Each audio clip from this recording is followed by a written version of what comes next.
आए दिन देशद्रोह के मुकदमों के तमाशों के बीच दिल्ली की निचली अदालत ने सेडिशन पर ऐसा फैसला दिया है जो न्यायपालिका में आम नागरिक के विश्वास को और मजबूत करेगा। 2 लोगों के खिलाफ सेडिशन की एफआईआर इसलिए हुई कि इन लोगों ने किसान आंदोलन के दौरान सोशल मीडिया पर फेक वीडियोस चलाए, अफवाहें फैलाई कि दिल्ली पुलिस में बगावत हो गई है, 200 लोगों ने इस्तीफा दे दिया है, इस तरह के वीडियो डाले या पोस्ट डाली। लेकिन इन दोनों को दिल्ली की अदालत ने न सिर्फ बेल दी बल्कि अपने आदेश में कहा कि इनकी पोस्ट में कहीं भी हिंसा भड़काने की बात नहीं है, पब्लिक पीस को बिगाड़ने की बात नहीं है, तो फिर इन पर देशद्रोह का मुकदमा कैसे जायज है। लेकिन इसके बाद जो कोर्ट ने एक बात कही वो अंडरलाइन करने वाली बात है, जो न्यायपालिका के इतिहास में दर्ज होने वाली बात है। निचली अदालत ने कहा कि देशद्रोह का कानून किसी भी सरकार के पास एक बहुत बड़ा हथियार है ताकि समाज में शांति बनी रहे, लेकिन इसका मतलब यह नहीं कि आप पब्लिक के गुस्से को काबू करने के लिए, उसे शांत करने के लिए इसका इस्तेमाल करें, यानी 124A का सेडिशन कानून का। यहां पब्लिक यानी किसान गुस्सा सरकार के खिलाफ, यानी कोर्ट साफ कह रहा था कि बात बात पर देशद्रोह का केस बनाने से बाज आइए। सुप्रीम कोर्ट भी कई बार कह चुका है, मगर नए भारत में पुलिस एजेंसियों को देशद्रोह का मुकदमा बनाने का नया शौक चढ़ा है। यहां आपको एक छोटे से केस की एक छोटी सी झांकी बता चलता हूं। आपको मालूम है 80 के दशक में एक व्यक्ति ने खालिस्तान जिंदाबाद और राज करेगा खालसा के नारे लगाए, सरकार बदलने की बात कही, उसके भी नारे लगाए, उसे देशद्रोह के मामले में दोषी ठहराया गया। मगर सुप्रीम कोर्ट में जब यह मामला पहुंचा तो सुप्रीम कोर्ट ने यह फैसला बदल दिया। आगे तफसील से बताऊंगा क्यों, ताकि आप समझ पाए हम कहां से कहां आ पहुंचे हैं कि एक टूल किट में देशद्रोह ढूंढ लिया गया है। ग्रेटा वाली टूल किट को लेकर सुप्रीम कोर्ट के पूर्व न्यायाधीश जस्टिस दीपक गुप्ता ने कहा है कि टूल किट पढ़ने के बाद मैं ये कह सकता हूं कि हिंसा के संबंध में उस टूल किट में कुछ भी नहीं है, उसमें ऐसा कुछ भी नहीं जो देशद्रोह कहलाए। लेकिन हकीकत यह है कि दिल्ली पुलिस ने दिशा रवि की गिरफ्तारी इसी सेडिशन लॉ के तहत की है, जबकि हकीकत यह है कि सेडिशन कानून यानी आईपीसी सेक्शन 124A को लेकर सुप्रीम कोर्ट अपना मत कई मर्तबा साफ कर चुका है। कौन सी गतिविधियां देशद्रोह नहीं कही जा सकती हैं।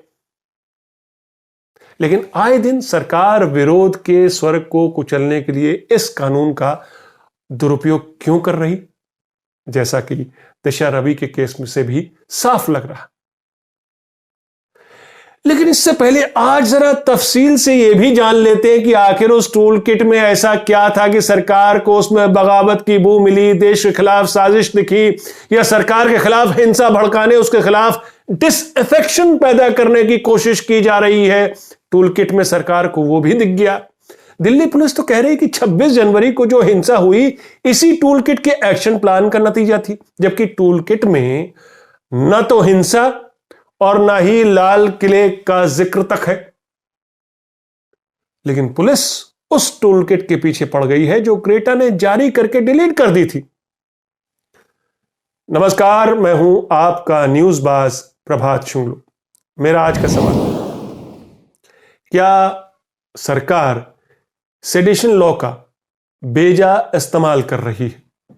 अपने जवाब हां या ना में जरूर दीजिएगा। इससे पहले कि मैं आगे बढ़ूं, आपको बता दूं कि टूल किट वाले मामले में मुंबई हाईकोर्ट ने इंजीनियर शांतनु मुलुक और वकील निकिता जेकब को ट्रांजिट प्री अरेस्ट जमानत दे दी है।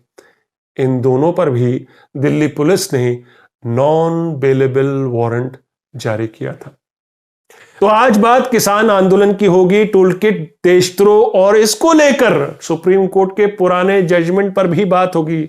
लेकिन सबसे पहले मैं आपको थोड़ा पाकिस्तान लिए चलता हूं, क्योंकि वहां इस्लामाबाद हाई कोर्ट में जो हुआ वो सुनकर आप भी हैरान हो जाएंगे।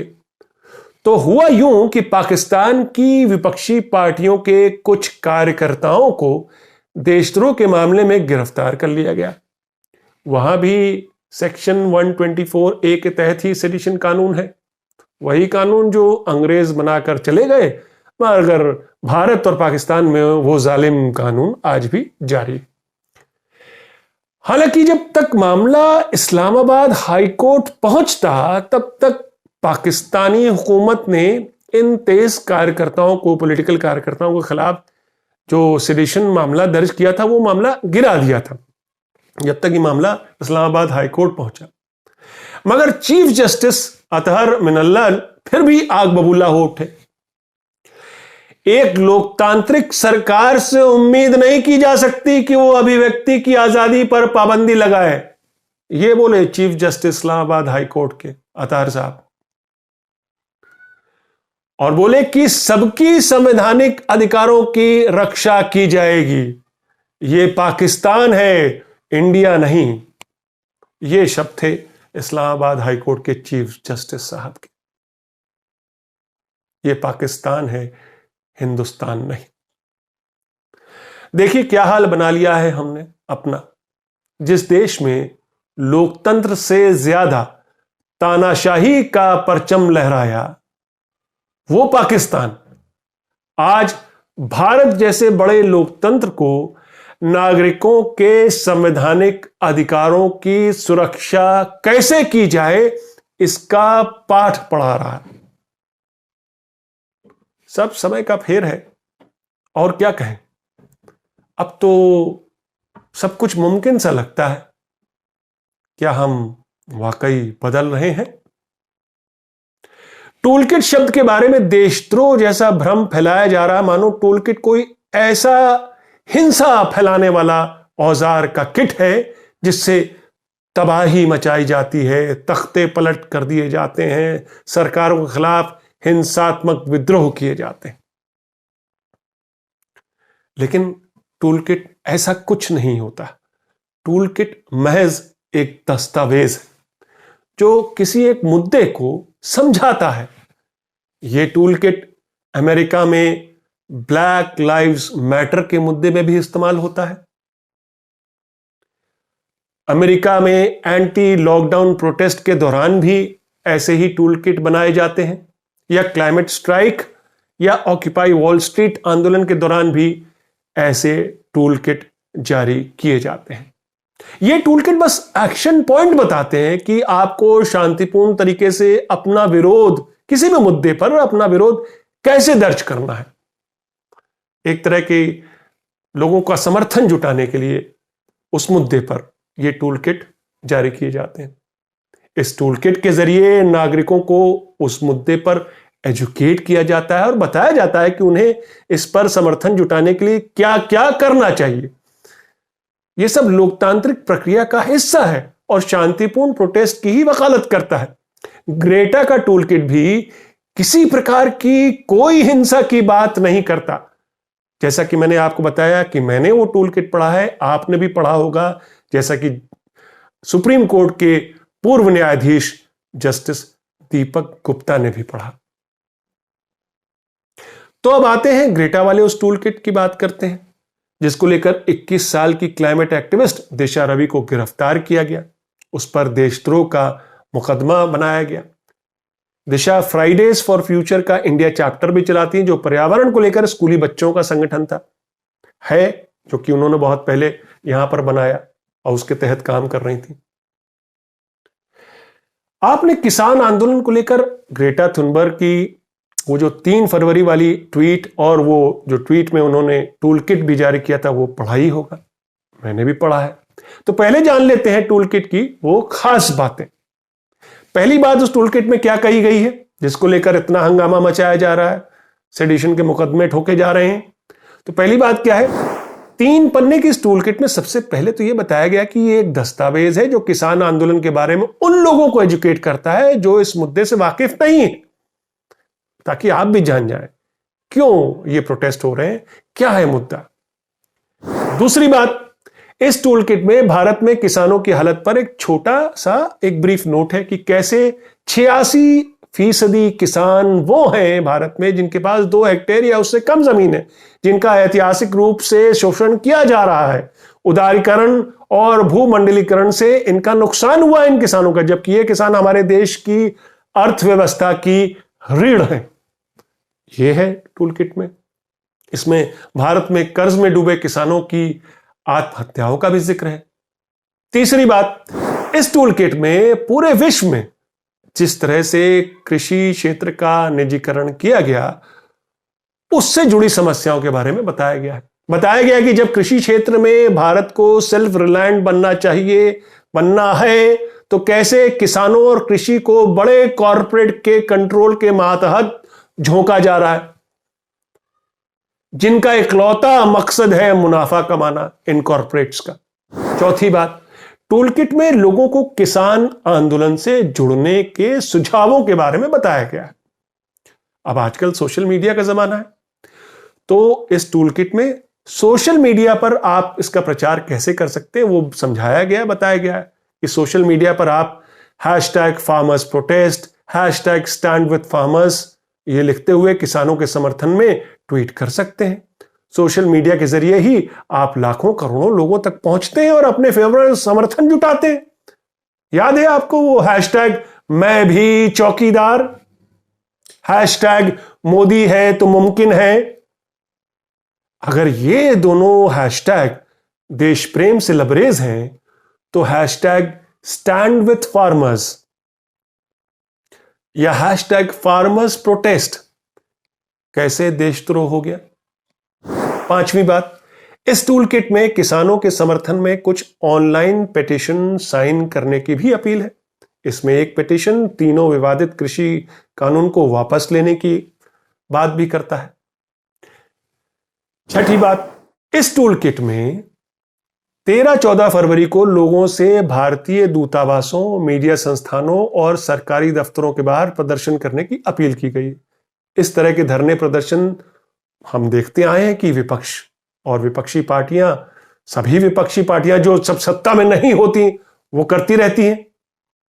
तो अगर वो देशद्रोह नहीं था तो किसानों के हक में टूल किट के जरिए ऐसा समर्थन जुटाना कैसे देशद्रोह हो गया। सातवीं बात, इस टूल किट में किसानों के समर्थन में वीडियो बनाने और अपने संदेशों के साथ फोटो शेयर करने का भी सुझाव है और फिर इन संदेशों को प्रधानमंत्री कार्यालय, कृषि मंत्री और अन्य सरकारी संस्थानों के आधिकारिक ट्विटर हैंडल पर भेजने, उनसे शेयर करने का भी सुझाव है ताकि ज्यादा से ज्यादा लोगों तक पहुंचे, उन लोगों ततक पहुंचे जिन्होंने ये कानून बनाए, जो सत्ता पे काबिज है। आठवीं बात, टूल किट में किसान परेड या मार्च निकालने का भी जिक्र है, मगर इस पे कहीं भी लाल किले का जिक्र नहीं मिलता और ना ही किसी को हिंसा करने के लिए उकसाया गया है। अब यहां पे ध्यान देने वाली बात यह है कि किसी प्रकार की कोई हिंसा की बात नहीं कही गई है इस टूल किट में, ना ही लाल किले का जिक्र है। यानी लाल किले पर जो उस दिन हुआ 26 जनवरी को, उसका इस टूल किट से कोई संबंध नहीं है। जबकि बौखलाई दिल्ली पुलिस के स्पेशल कमिश्नर कह रहे यही तो था एक्शन प्लान कि कैसे डिजिटल स्ट्राइक करनी है, कैसे ट्विटर स्टॉर्म करना है, कैसे फिजिकल एक्शन हो सकता है। और 26 जनवरी को जो कुछ हुआ इसी एक्शन प्लान के तहत हुआ। तो ये तो बात हुई टूल किट की, और ये साफ है कि सरकार और दिल्ली पुलिस वो सब साजिशें पढ़ रही है इस टूल किट में जिसका जिक्र तक इस टूल किट में नहीं है। और फिर ये टूल किट तो 26 जनवरी से पहले पब्लिक डोमेन में था भी या नहीं, इस पर भी पुलिस अब तक खामोश है, क्योंकि पहली बार ये पब्लिक डोमेन में ये टूल किट तब आया जब ग्रेटा ने 3 फरवरी को इसे ट्वीट किया। एक जो ट्वीट किया था वो तो डिलीट भी कर दिया, जबकि दिशा ने यह दावा किया है कोर्ट में कि उसने ग्रेटा को कहा कि कुछ बातें इस पे आपत्तिजनक है और उससे वो इत्तेफाक नहीं रखती, इसलिए प्लीज संशोधित कीजिए और मैं संशोधित करके आपको भेज रही हूं, जो कि फिर दूसरा जारी हुआ। दिल्ली पुलिस कह रही कि ये टूल किट कनाडा की पोएटिक जस्टिस फाउंडेशन की तरफ से बनाई गई, जो खालिस्तानी संगठन है। लेकिन हकीकत तो यह भी है कि इस फाउंडेशन पर भारत में या किसी और देश में कोई बैन नहीं लगा है। उस फाउंडेशन का कोई भी ऐसा ट्रैक रिकॉर्ड नहीं जिससे कनाडा सरकार या भारत में उस संगठन पर, फाउंडेशन पर निगरानी रखी जा रही हो। इसलिए जब टूल किट किसी प्रकार की हिंसा की कोई बात नहीं कर रहा, तो दिशा रवि पर देशद्रोह का आरोप कैसे लगा? मैंने आपको सुप्रीम कोर्ट के पूर्व जस्टिस दीपक गुप्ता का स्टेटमेंट बताया था कि उन्होंने कहा कि टूल किट में तो कतई कोई हिंसा के लिए लोगों को उकसाया नहीं गया, फिर देशद्रोह नहीं बनता है उनके हिसाब से भी। जस्टिस दीपक गुप्ता शायद केदारनाथ सिंह मामले में सुप्रीम कोर्ट के 1962 के फैसले का हवाला दे रहे थे, क्योंकि इस मामले में सुप्रीम कोर्ट की 5 जजों वाली बेंच ने कहा था कि देशद्रोह का मामला तब बनता है जब हिंसा के लिए पब्लिक को उकसाया गया हो। फिर ऐसे ही दूसरा जजमेंट भी आता है सुप्रीम कोर्ट का, इंदिरा दास वाला मामला। इसमें भी लगभग यही बात कही जाती है, दोहराई जाती है कि जब तक ये incitement to imminent lawless action नहीं है तब तक देशद्रोह नहीं बनता। और अब वो मामला जिसका मैंने जिक्र प्रोग्राम में शुरू में किया था, बलवंत सिंह का मामला, जिसमें वो शख्स चिल्ला चिल्ला कर कह रहा था कि हमें सरकार बदलनी है, सत्ता बदलनी है। ये 80 के दशक की घटना है। उसने खालिस्तान जिंदाबाद और राज करेगा खालसा के नारे लगाए थे जब पंजाब में एक्सट्रीमिज्म जो है वो चरम पर था। उस आदमी को, उस बलवंत सिंह को देशद्रोह में दोषी ठहराया गया, मगर सुप्रीम कोर्ट ने वो कन्विक्शन रद्द कर दिया और ये कहा कि advocating even violent overthrow does not amount to sedition.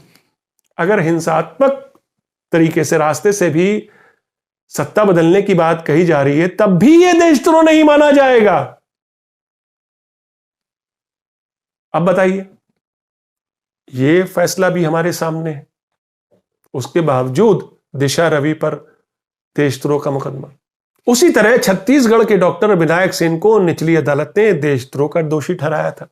Supreme court ने 2011 में कहा कि महज घर से, किसी के घर से नक्सली साहित्य मिलने से, बताया गया था कि उनके नक्सलिज्म से उनके कनेक्शन है, वो मदद करते हैं नक्सलियों को, तो सुप्रीम कोर्ट ने कहा कि अगर उनके घर से नक्सली साहित्य, नक्सली लिटरेचर मिल रहा है, इसकी वजह से वो देशद्रोही थोड़ी ना हो जाएंगे। जैसे कि किसी के घर में अगर गांधी की किताब मिल जाती है, गांधी पर किताब मिल जाती है, तो वो गांधीवादी तो नहीं हो जाता। ये सुप्रीम कोर्ट बोल रहा है 2011 में। श्रेया सिंघल ने फेसबुक पर पोस्ट लिखा, अब मैं दूसरे मामले की बात कर रहा हूं, हाल फिलहाल का मामला है 2015 का। श्रेया सिंघल ने फेसबुक पर पोस्ट लिखा, सरकार को पसंद नहीं आया, उस पर जो है वो इंफॉर्मेशन टेक्नोलॉजी एक्ट 66A के तहत कार्रवाई हुई, केस सुप्रीम कोर्ट पहुंचा। सुप्रीम कोर्ट ने आईटी एक्ट के सेक्शन 66A को ही निरस्त कर दिया और कहा था कि यह कानून संविधान में जो अभिव्यक्ति की आजादी की बात आर्टिकल कर रहा 19(1)A, उस आर्टिकल का उल्लंघन है। 66A आईटी एक्ट निरस्त कर दिया। और सुप्रीम कोर्ट ने कहा केवल सरकार को किसी के लिखे वो शब्द अच्छे नहीं लगे तो ये क्या मान लिया जाए कि इससे हिंसा भड़केगी? ये तो कोई बात नहीं हुई। जब तक advocacy for incitement to violence नहीं है तो वो रीजनेबल रेस्ट्रिक्शंस, यानी 19(1)(2) की बात के दायरे में है, वो नहीं आता। रीजनेबल रेस्ट्रिक्शंस के दायरे में नहीं है ये कि आपने कहा कि नहीं, इन्होंने जो है भड़का दिया है पोस्ट लिखकर। अब ग्रेटा के जो टूल किट था जिसकी बिना पर दिशा रवि को गिरफ्तार किया गया, उसमें भी ये सब बातें नहीं थी। ये कहने का उसको अधिकार है, अभिव्यक्ति की आजादी है अगर देखा जाए तो। इसके तहत उसको प्रोटेक्शन मिलना चाहिए था, लेकिन उस पर तो देशद्रोह का मुकदमा ठोक दिया गया। ये सब हमारे देश के सर्वोच्च न्यायालय के ही आदेश हैं। लेकिन आज क्या हो रहा है कि पत्रकारों से लेकर एक्टिविस्ट तक, नेताओं से लेकर सामाजिक कार्यकर्ताओं तक, सब पर या तो यूएपीए, वो जो कठोर कानून है, वो ठोका जा रहा है, या देशद्रोह का मुकदमा ठोका जा रहा है, ताकि प्रतिरोध की आवाज को कुचला जा सके। तो आज का मेरा ये सवाल मैं फिर दोहराता हूं, क्या सरकार को ये जो कानून है, देशद्रोह का कानून, क्या सरकार इस कानून का बेजा इस्तेमाल कर रही? अपने जवाब हाँ या ना में जरूर दीजिएगा। तो ये थी आज की न्यूज़बाजी। फिर मिलेंगे एक नई न्यूज़बाजी के साथ। तब तक के लिए नमस्कार।